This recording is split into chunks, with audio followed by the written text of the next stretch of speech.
रामकृष्ण हरी। आज या ठिकाणी आपण पुणे हडपसर सोडून पुण्याच्या बाहेर आलेलो आहोत आणि सकाळचा फराळाचा आहे बघा। आज हरिदिनी आहे। व्रत उपवासी करीन एकादशी गायीन हरणीशी मुखी नाम, त्या संताच्या वाक्याप्रमाणे आणि बऱ्याचशा दिंड्याला या ठिकाणी फराळाचं मिळतं। मी पहिल्यांदाच आलो। भाऊ क्रमाक्रमाने एका एका दिंडीला फराळाचं देतात। आपण भाऊकडून ऐकूया। दादा काय नाव आहे आपलं आणि ताईचं पण सांगा। संतोष रत्नचंद भंडारी आणि सुवर्ण संतोष भंडारी नाव पण ऐकायला मिळालं आम्हाला। आम्ही प्रत्येक वेळेस 4 पालख्या आमच्या फिक्स असतात आणि राहिलेले मग शिल्लक राहिलेले 1-2 पालखीला आम्ही बोलून परत जेव घालतो। म्हणजे आमचे साबुदाणा वडा, दह्याची चटणी आणि शेंगदाण्याचा लाडू असतो, चहा वगैरे सगळ्यांना असतो। आणि सरासरी एका दिंडीमध्ये किती असतात? एका दिंडीमध्ये 100 ते 150 लोक असतात। असे 4 ते 5 दिंड्या आम्ही जीव घालतो। 4 तर फिक्स असतात, 5 परत। आणि किती वर्ष झाली आता? 15-16 वर्ष। 15-16 वर्ष झाले। आणि तुमचे मुलं बाळ कुठं आहेत आता? हाय इथेच आहेत। सहकार्य करतात ना सर्व? नाही, सर्व आमचे सर्व शेजारी वगैरे सर्व मिळून एकत्र फॅमिली आहे, छान मदत करतात। हे माझे दीर आहे। कुण्या मुलांना बाबा? दादा तुम्ही किती वर्ष झाली वारी करतात? आम्ही 20 वर्ष झालं वारी करतो। परंतु पहिलं काय दिंडी दुसऱ्याच्या दिंडीमध्ये जात होतो। या वर्षी प्रथमच आम्ही आपला हा पालखी सोहळा गावावरून चालू केलेला आहे। आणि ज्या वेळेला आम्ही नियोजन केलं, सरांची काय आपला परिचय नव्हता, कधी भेट झाली नाही, फक्त फोनवरनं कॉन्टॅक्ट झाला।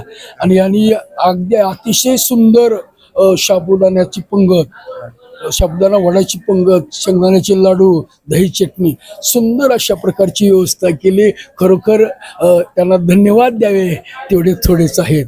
कारण पहिल्या वेळेला आल्याबरोबर इतकी व्यवस्था होते म्हणल्यानंतर थोडस मलाच आश्चर्य वाटलं, कारण बऱ्याचशा दिंड्यांना व्यवस्था नाही। आमचं पहिल्याच वर्षी उघड्यावर घ्यावं लागतं। हो, उघड्यावर घ्यावं लागतं। कोणी राहत नाही पण उघड्यावर घ्यावं लागतं, असं होतं। म्हणून सरांचं मी त्या ठिकाणी अगदी काय आभार मानतो। धन्यवाद सर। वारकऱ्याच्या मुखातून तुमचं कौतुक होतं। मला वाटतं तुमचं आता दादा तुमच्या मुलं किती आहेत तुम्हाला? मला 2 मुलं आहेत। वारीमध्ये आलेत का? एक मुलगा आला, एक नाही। त्याला बलवा मुलगा जवळ असेल तर नाही, बाहेर हे आपला वसा ऐका, माझा मुलगा स्वतः कीर्तनकार आहे, मी स्वतः कीर्तनकार आहे। अरे बाबा, माझ्यापाशी 4 कीर्तनकार तयार झालेत अभ्यास करून। वारकरी शिक्षण संस्था आहे का? संस्था वगैरे काय नाही, सगळं मी स्वतः घरी शिकवतो। वा, धन्यवाद दादा। निस्वार्थ सेवा करतात, निस्वार्थ सेवा। भूमीच्या आता काय घड्या गाडग्याची निघती कुंभ, ते गुलाळ मतीचे गर्भ उमटती जमिनीतून घड्या गाडगे निघत नाहीत। त्याला कुंभाराचे हात लागल्यावर त्याला आकार येतो ना, ते काम तुम्ही करता। धन्यवाद दादा। आता यांचा मुलगा कीर्तनकार आहे आणि याच्यानंतर पश्चात यांचे गुडघे काम करत नाहीत, आयुष्य धाकुटे होय, मग बळप्रज्ञा जिरोनी जाय आणि नमस्कारित ती पाय वडील म्हणून। आता हा वसा ते मुलाकडे देतात। तुमचा वसा कोण चालवणार आहे?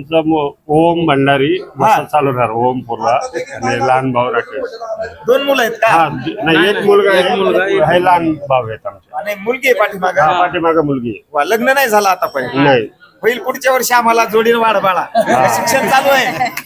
चालीचं बघायचं चालूच आहे आता। बरोबर, याचं शिक्षण चालू आहे। वा, धन्यवाद। ओके। आपण माऊलीच्या चरणी हीच विनंती करू तुकोबारायच्या चरणी की आमचा जे हा वसा आहे, नामा म्हणे केशवराजा, केला नेम चालवी माझा। धन्यवाद दादा। राजस, तामस आणि सात्विक असे काही आहार असतात महाराज, नाही का? त्यापैकी आपल्याला सात्विक आहार मिळतो इथे या ठिकाणी। आणि त्या अन्नामध्ये प्रेम आहे। अन्न तर सगळेच देतात ना, पण प्रेम आहे। आणि देवाला काय आवडतं? प्रेम आवडतं। प्रेम देवाचे देणे, देह भाव जायचे नाही। वा वा वा। थोर प्रेमाचा भुकेला हाची दुष्काळ तयार। कुंडलिक वरदे हरी विठ्ठल श्री ज्ञानदेव नाथ भगवान की जय, ज्ञानेश्वर महाराज की जय, जगद्गुरु तुकाराम। धन्यवाद दादा, तुमची थोडी वेळ घेतली कारण वारकरी फराळाचं घेत आहेत।